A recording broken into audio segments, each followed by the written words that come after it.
Alright, hello and welcome back to Let's Play yet another No Name Aim game. Today's No Name Aim game is of course World Championship Soccer. Now the game itself is more than a little mediocre, but the setup should feel surprisingly reminiscent of another kind of setup. That's right, they made a Sega Genesis for the arcade. Now we'll just pretend like we're choosing our players. I don't really think it matters. And so if you look at the top, yeah, there's space for like 6 or some odd games. And then so I'm assuming this thing sort of works almost exactly like the, not the Versus Nintendo series, because those were like just legit ports to arcade. But these would be more akin to the, Nintendo Play-In? Nintendo... they're up there. I've got like the Noid one, the Gunsmoke one. Only the best Nintendo games for us. Anyway, right now we have World Championship Soccer, which I had this on a, well, okay, a while back I was shopping for Genesis games and I really wanted Super Hang-On. So I bought a little compilation pack and I believe this was one of the included games. Also there was Columns. Now, Columns and Super Hang-On are good games, but this decidedly was not. It's kind of a lackluster soccer game where everything's kind of muddled. The top-down perspective just makes things look a little weird, and there's not a whole lot you can do. And then you've got like this giant map on the side, which I guess sort of helps. That's a nice feature, but on the whole, you've gotta wonder about games that were put onto a compilation package in the 16-bit era days. That's a little interesting.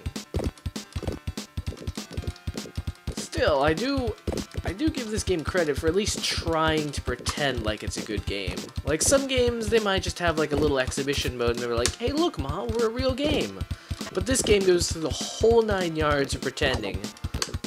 Well, I should say some sort of soccer. It goes the whole pitch in pretending.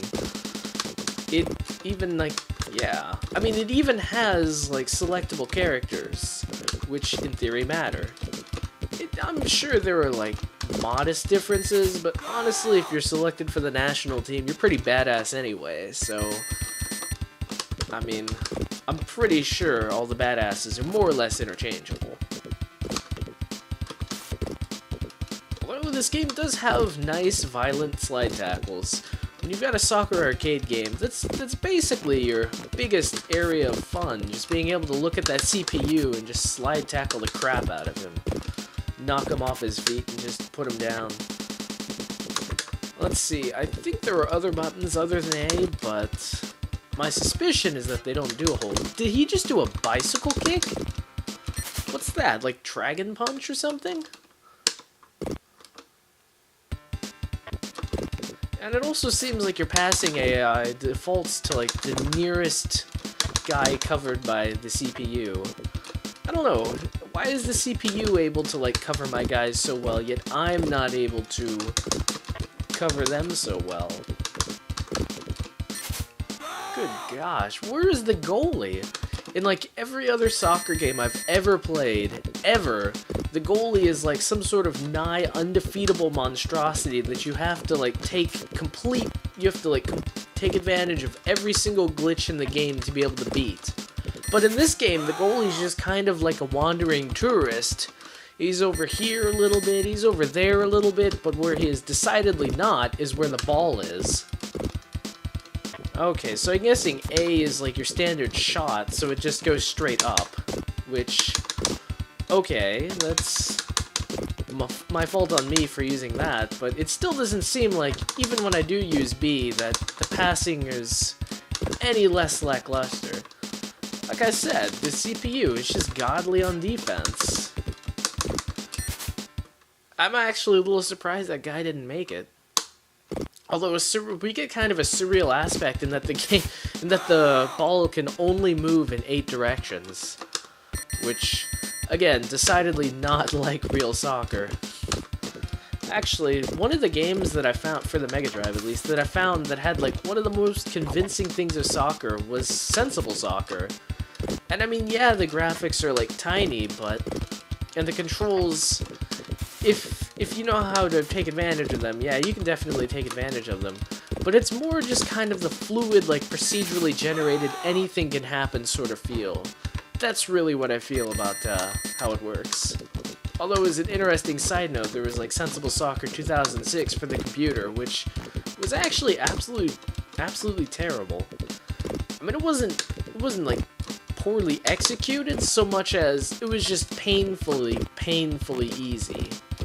Especially if you knew what you were doing. Then it became even more painfully easy. So I don't know. Although, I feel like sports games always kind of have this, like, terrible, unfortunate nature where, like, as soon as you figure out all the glitches, then you're basically undefeatable. And you even kind of get that in Madden, where it's just like, yeah, you just play these plays, and then you do these things while you're doing it, and then what you're doing kind of feels like glitching. And you'll win every time. Oh wow, this game is, like, pretty realistic time-wise. How much? 40, what? It's only been 40 minutes? Game time? It's been, like, what, 5 minutes real time? That's, like, 8 minutes in-game to 1 minute in-game. If this was Sensible Soccer, you'd be done by now. Also, the score would be a bit more even, but whatever.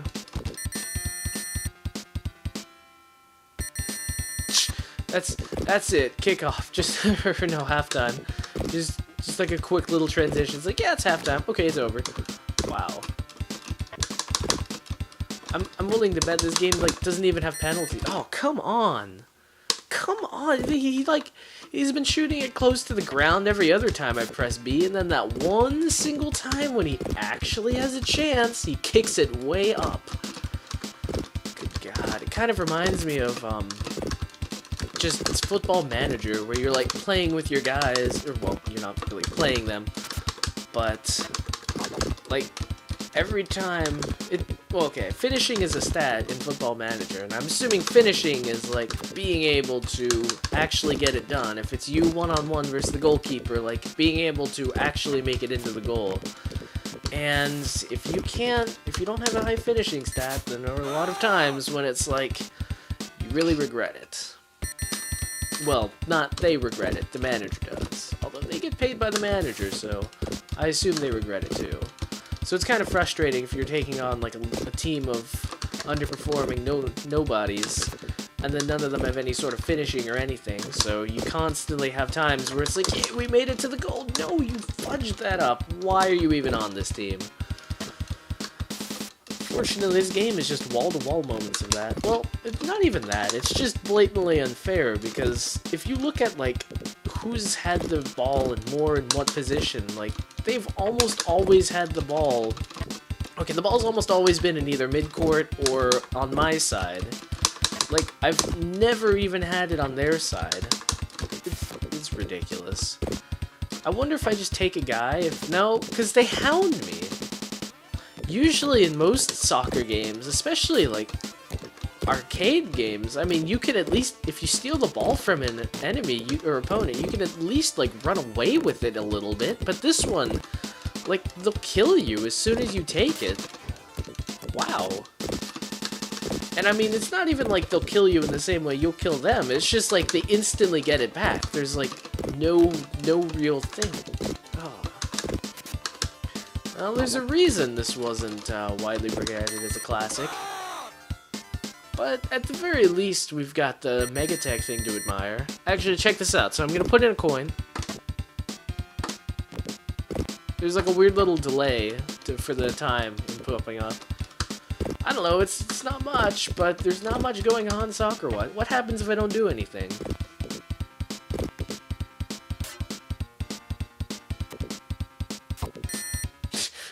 Okay, that's actually a little amusing. Let's see. We just kind of can they even score if I don't do anything? Because they could certainly score otherwise. I guess I have to do this. Oh no, he does that automatically. That's hilarious. I mean, the CPU was doing amazingly when I was playing, but now that I'm not playing, it's a little poor.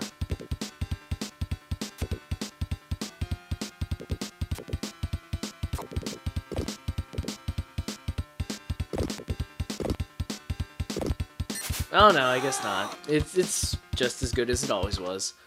It just must have been that one time when, like, it just could not do it. Good gosh.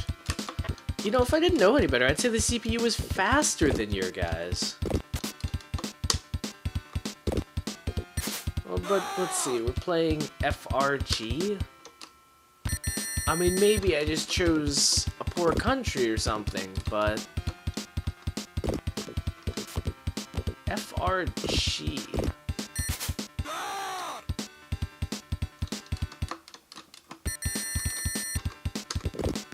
Well... Yep. I think I'm... Well... Yeah. That's kind of funny. It's like you can pause in game. I mean, it makes sense. Like, why would you take away functionality from the Genesis? But it's just, like, conceptually a hilarious thing to do. Because you put in so much money just to play this game, and then you pause it. Alright, well, nothing more interesting is happening. And hopefully, we'll get more Megatech games that are, you know, actually kind of good. Although, I wonder if they made an Altered Beast Megatech version. That would be so hilariously redundant. I mean, I can understand, like, an Outrun Megatech version, but an Altered Beast one? Well, because, I mean, the Outrun port, it actually, I swear, it has more vibrant colors than the Outrun arcade game. It has poorer scrolling, but I don't know, it just looks better in stills. Well, on that note, this cat's got a scat.